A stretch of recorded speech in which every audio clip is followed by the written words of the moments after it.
पिछले लेक्चर में आपने देखा कि बात की जा रही थी स्ट्रक्चर की। जब आप सेंटेंस बनाते हैं तो उसमें सब्जेक्ट और वर्ब की फर्स्ट फॉर्म है।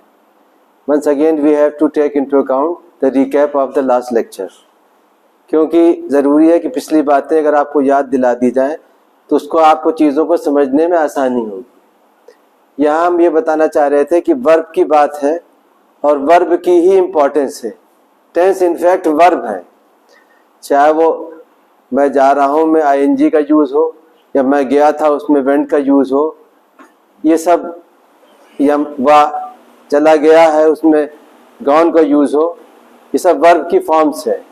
ठीक है, यहाँ एक बात और बहुत इम्पोर्टेंट है कि मेनली यहाँ पर हमको अंतर करना है वर्ब और नाउन के बीच में। तो आप एक छोटी, जैसा कि हमने पहले कहा आपसे कि अंग्रेजी में ट्रांसलेशन जो है वो सेंस का होता है। वहाँ पर हिंदी के शब्द को अगर आप खाली ले करके चलेंगे तो बात नहीं हो सकती। जैसे अगर हम आपसे कहें कि साहब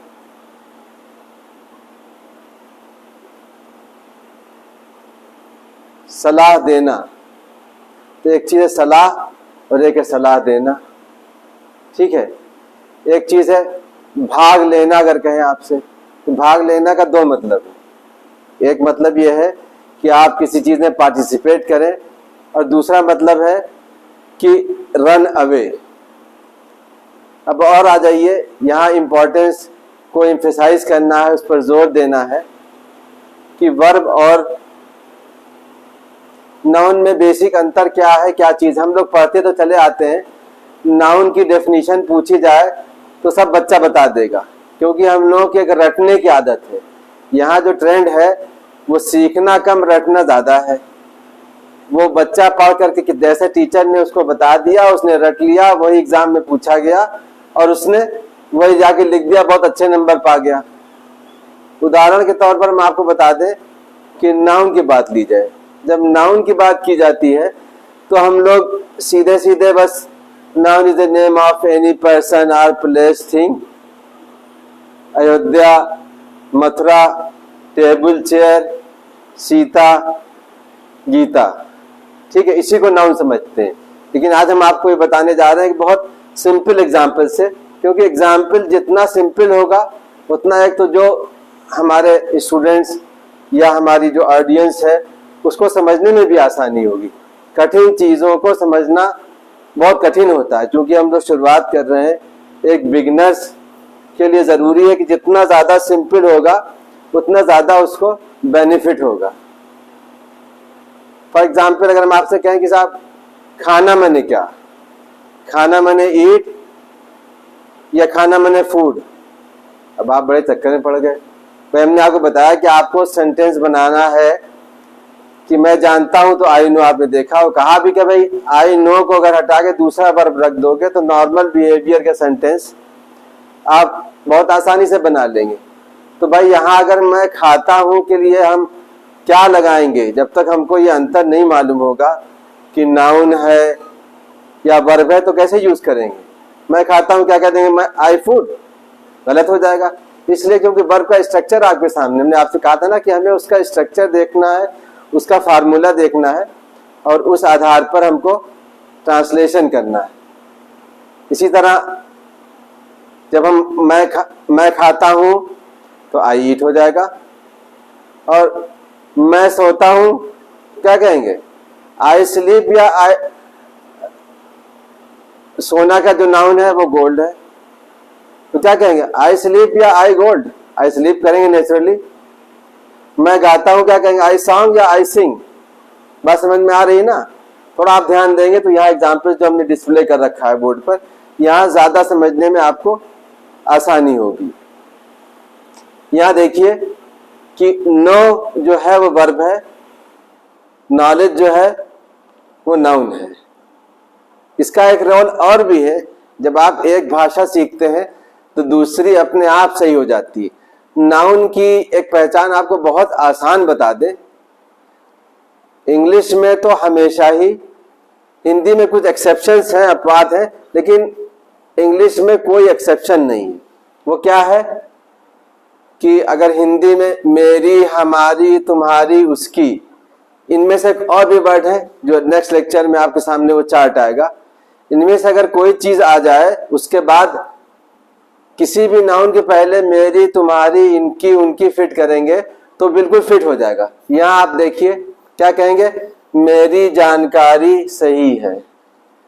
तो आपने कोई ग्रामर नहीं पढ़ा, आपने बताया मेरी हिंदी के शब्द में जिस शब्द के बाद जो शब्द आ जाए वो नाउन होगा।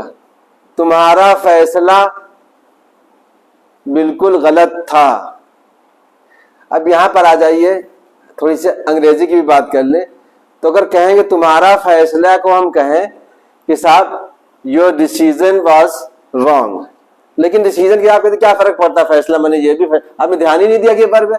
आप कहते तुम्हारा डिसाइड गलत था, तो हिंदी में भी गलत लग रहा है, अंग्रेजी में तो नेचुरली गलत हो जाएगा योर डिसाइड। क्या चीज सही होगी, योर डिसीजन। इस तरह कहीं पर भी आप देखिए, मैं ये काम अपनी संतुष्टि के लिए करता हूं, तो I do this for my satisfy या I do this for my satisfaction. कोई भी आदमी सुन के भी नहीं अच्छा लग रहा और कोई भी आदमी, कोई भी स्टूडेंट्स बड़ी आसानी से समझ जाएगा। अब यहां आपने अक्सर सुना होगा, कंपटीशन के पॉइंट ऑफ व्यू से एक बात बहुत इंपॉर्टेंट है जो हमने यहां पर हाईलाइट भी कर रखा है कि ये this is always singular. Information में कभी आप इंफॉर्मेशंस नहीं कहेंगे, जैसे फर्नीचर में, ज्वेलरी में आप एस या एस नहीं लगा सकते। ये बहुत सारी चीजें हैं जो अनकाउंटेबल नाउन है, जो आगे एडवांस स्टेज पर जब हम लोग बढ़ेंगे तो बताई जाएगी। यहां हमने ये भी कोशिश की है कि कुछ काम की बातें बहुत ज्यादा इंपॉर्टेंट है, वो भी स्टूडेंट्स हमारे जो लर्नर्स है बिगिनिंग में, वो उसको भी सीखते चले। आप सुना होगा लोग से मैंने कंप्लेन किया, अब ये पता नहीं चल रहा ये कंप्लेन किया कि ये कंप्लेंट। मैं कंप्लेन करूंगा, तुम्हारी कंप्लेंट सही है। यहां पर हम ये नहीं सकते। देखिए हिंदी में भी जब आप यहां जानते हैं, यहां पर खिचड़ी अंग्रेजी बोली जाती है हिंदी में अंग्रेजी को मिला करके, तो उससे भी आप बहुत आसानी से पता लगा सकते हैं कि आपके अंग्रेजी का ज्ञान क्या है। अगर अगला आदमी बोल रहा है कि साहब तुम्हारी चॉइस बिल्कुल उचित है, अब वो चूज कह दे तो गलत है। यहां पर इसके और भी मीनिंग है, जैसे लूज है। लूज आमतौर पर स्पेलिंग पर अभी हम बहुत ज्यादा आपके ध्यान को नहीं ला रहे हैं, क्योंकि अभी स्पीकिंग एक बार आ जाएगी, फिर आपके अंदर जो कॉन्फिडेंस, जो भरोसा, जो एतमाद पैदा हो जाएगा, उससे आपको चीजों को आगे सीखने में आसानी होगी। लूज, वो जो लूज आप जानते हैं LOOSE, वो लूज इनफैक्ट एडजेक्टिव है, वो वर्ब नहीं। यहाँ देखिए लूज जो है वो वर्ब की तरह से लिखा है, आगे इसकी फॉर्म्स भी आएगी तो आपको बताया जाएगा। तो अब यहाँ पर हमने कोशिश की धीरे धीरे वेरिएशन लाने की। कुछ चीजों में तो बहुत ज्यादा फर्क है, आप यहाँ देखिए पूरी स्पेलिंग में काफी चेंज है, यहाँ नॉलेज में भी बहुत चेंज है, डिसीजन में चेंज है, इंफॉर्मेशन में चेंज है, पनिशमेंट में चेंज है। लेकिन यहाँ पर आइए एक वर्ड का चेंज है, यहाँ एक वर्ड को रिप्लेस किया है। इंजर जो है वो वर्ब की तरह काम कर रहा है और इंजरी जो है वो नाउन है। कंप्लेन जो है ये वर्ब है और कंप्लेंट ये नाउन है। एडवाइस में एक बहुत माइनर सा चेंज है, सी। कंपटीशन में करेक्शन ऑफ सेंटेंसेस में यही आता है, वो लिख देते हैं योर एडवाइस इज जेन्युइन। अब अगर इसको लिख देंगे तो करेक्शन आप देख रहे हैं, आप समझेंगे कि नो एरर है, लेकिन यहाँ पर ये एरर हो गई, क्योंकि छोटा सेंटेंस में आदमी जल्दी समझ नहीं पाता कि वहां पर कौन सा ट्रिक अप्लाई कर रहे हैं एग्जामिनर। यहाँ पर एडवाइस जो है सी है। अब यहाँ पर आ जाइए वर्क। वर्क में इसके नाउन और वर्ब में कोई भी अंतर नहीं होता है। हमने कुछ ऐसे भी उदाहरण एग्जाम्पल्स आपको दिखाए हैं यहाँ पर, जिससे कि आप समझ जाएं कि जरूरी नहीं कि कुछ फर्क हो, जहां फर्क है ऐसी चीजें, ये सब चीजें आप अपने तौर पर भी शब्दकोश में, डिक्शनरी में देख सकते हैं। यहाँ देखिए यूज, इसमें थोड़ा सा अंतर है उच्चारण का। इसको जब उच्चारण करेंगे कहेंगे आई यूज माई माइंड, यहां पे सा नहीं कहेंगे, ठीक है। इसी तरह से लॉक ताला लगाने को भी कहते हैं और लॉक ताले को भी कहते हैं। अब यहां एक बात यह आ रही है स्टूडेंट की तरफ से, अक्सर कमेंट्स में ये बात आती है कि साहब क्या हम सिर्फ वर्ब से ही सेंटेंस बना सकते हैं? नहीं, आप नाउन से भी बना सकते हैं, लेकिन जैसा कि हमने बताया कि सेंटेंस बनाने के लिए 90% केसेस में वर्ब का होना जरूरी है। तो अब इसको आप नाउन में कुछ जोड़ना पड़ेगा आपको, तो इससे भी सेंटेंस बन सकता है। अब ये आपने देख चुका होगा, हम आपको यहां सेंटेंस बना के दिखाते हैं।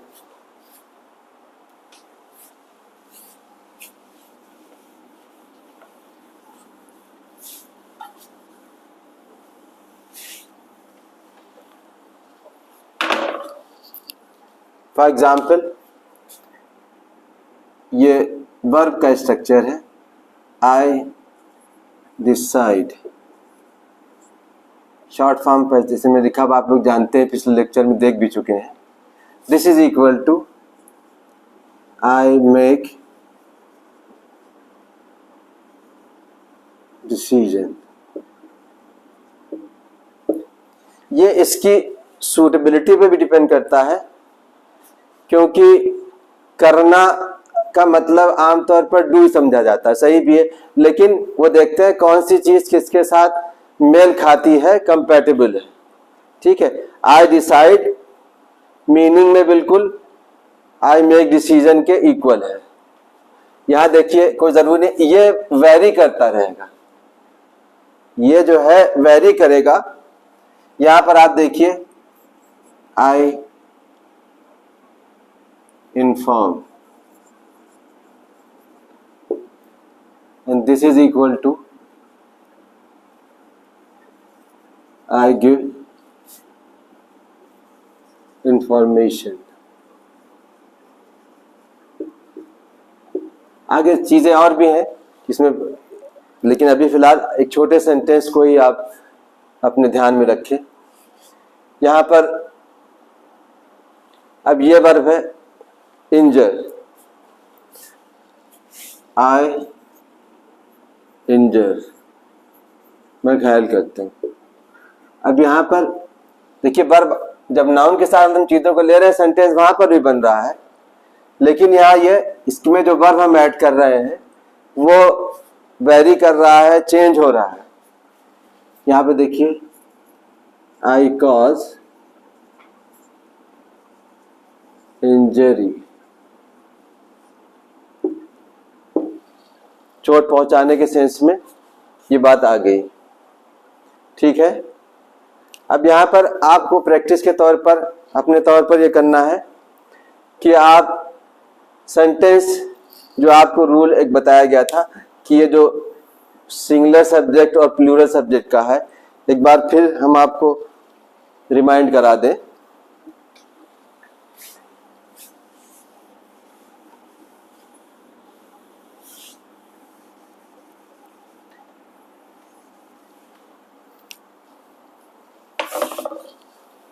ये जो वर्ड्स लिखे हैं इनको आप I, we, you, they,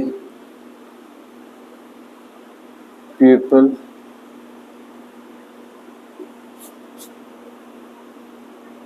children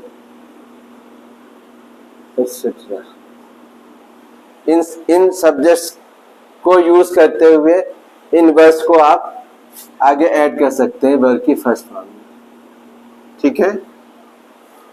और यहां से आप समझ रहे हैं ये सब प्लूरल सब्जेक्ट है, ठीक है ना, हमने उसमें लिखा भी था, आपने देखा होगा, ये सारे प्लूरल सब्जेक्ट। यहां पर he, she, it, a boy,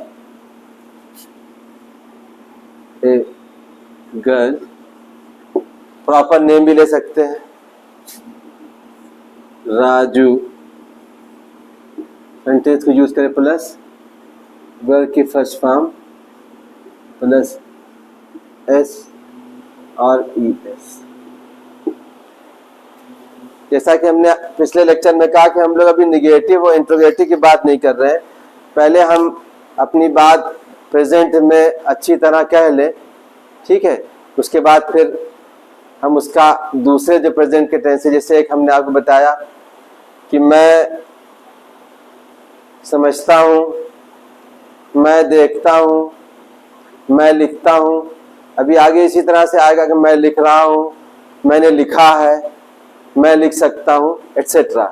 तो पहले इस स्ट्रक्चर को आप अप्लाई करने की पोजीशन में आ जाएं, तब फिर एप्लीकेशन देखिए बहुत ज़रूरी है। जैसा कि हमने पहले बताया आपको कि बोलने से ही बोलना आएगा।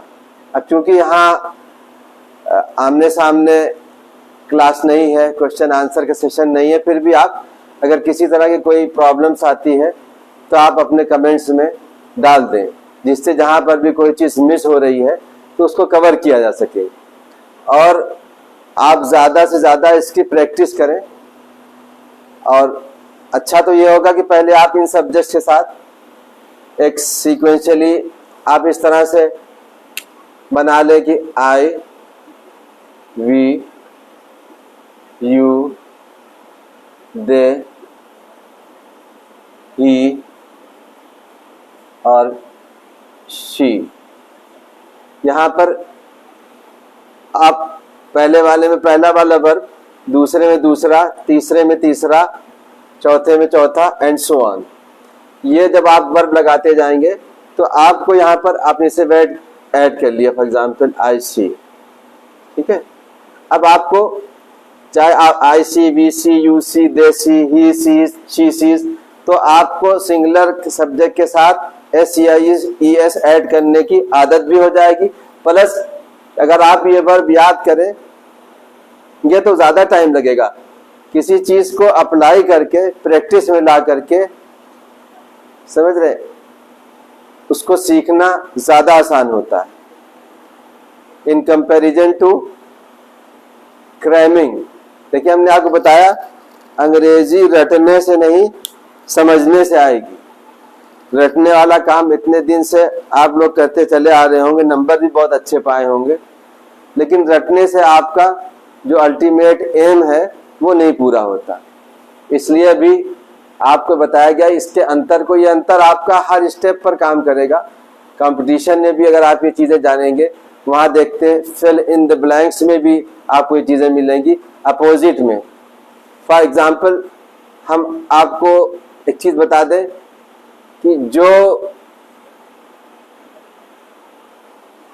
जिस पार्ट्स ऑफ स्पीच में कोई वर्ड दिया हुआ है उसका अपोजिट उसी पार्ट्स ऑफ स्पीच में ही आएगा। आप बात समझ रहे हैं? अब उसकी डिटेल आपको बाद में बताई जाएगी। एक एग्जाम्पल दे के बात खत्म करते हैं। जैसे लाइक है तो लाइक वर्ब है, अगर इसका अपोजिट एग्जाम में पूछा जा रहा है तो वहां पर डिसलाइक लगाएंगे, ठीक है ना। गेन अगर पूछा जा रहा है तो उसका अपोजिट लूज लगाएंगे, ठीक है। अंडरस्टैंड पूछा जा रहा है तो उसका अपोजिट मिसअंडरस्टैंड लगाएंगे, ठीक है।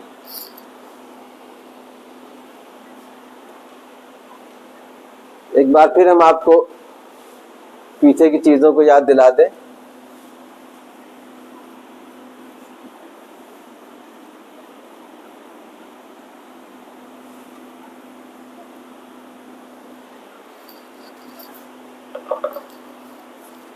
कि हमने एक चीज आपको ऐड करके दिखाई थी कि सब्जेक्ट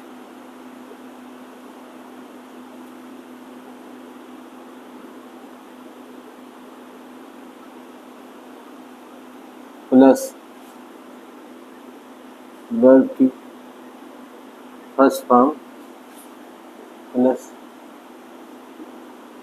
ऑब्जेक्ट, ठीक है। कल हमने बताया था कुछ सेंटेंस बना देते हैं ताकि आप का ध्यान जाए, जब आप उसको पढ़ें तो आप उसको करें। आई एडमायर हिम, हमने आपको बताया था पिछले लेक्चर में कि जब इसको हम सब्जेक्टिव फॉर्म में लाएंगे तो उसकी शक्ल दूसरी हो जाएगी, और इसको ऑब्जेक्टिव फॉर्म में लाएंगे दूसरी। इसका रिवर्स से भी एक सेंटेंस बना ले ताकि आप बात समझ जाए हम कहना क्या चाह रहे हैं। ही एडमायर्स मी, मैं उसकी तारीफ करता हूँ, वो मेरी तारीफ करता है। यहाँ देखिए भाई, ये एस या ईएस सब्जेक्ट के हिसाब से लगता है। एस या, अब आप ये सोचेंगे यहाँ तो साहब ये सिंगुलर, आई सिंगुलर सब्जेक्ट जरूर है देखने में, लेकिन इसको ट्रीट किया जाता है प्लूरल सब्जेक्ट की तरह। भाई इसमें रूल है, इसमें हमारी मर्जी नहीं चलेगी। कैसे आप इंग्लैंड में तो जो है वो सड़क में दाहिने तरफ से चलते हैं, यहाँ बाएं तरफ से चलते हैं। A rule has to be followed, right? तो there can be no compromise on rules. तो यहाँ पर आपने देखा सब्जेक्ट जब बदल गया तब इसमें एस लग गया, ही एडमायर्स मी, वह मेरी तारीफ करता है।